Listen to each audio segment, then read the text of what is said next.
the way this all started, we are on our second day of the COVID crisis. We're all sitting at home. For our company, when we work remote, we do a morning meeting and an evening meeting. Just so happens our evening meeting that day started around 6 p.m. A few of us were sitting around at home having a drink and we were doing whatnot, and we ended up really looking at how could we make a difference. We ended up getting information from a local nursing home with 100 employees and 275 senior care patients that they are down to their last 10 surgical masks, and they have no way to find any more supply.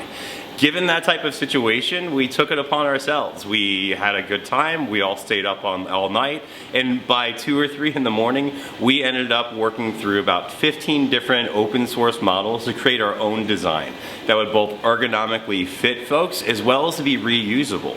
And that's the real magic of this, is that as opposed to a single surgical mask being used for 10 minutes and throwing away, we can get 6 to 10 uses out of that single surgical mask, and for the supplies that people have on hand today can immediately be stretched to be able to serve the need.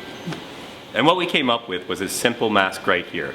Now, as you can see, we've got a reusable filter component in the front.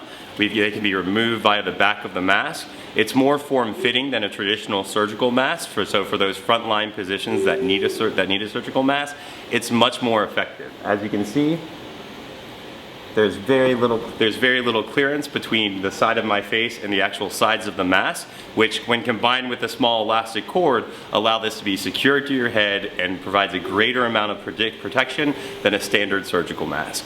The other wonderful thing is out of a single surgical mask, this is a small standard size, we can get 3 to 4 patches out of this one surgical mask.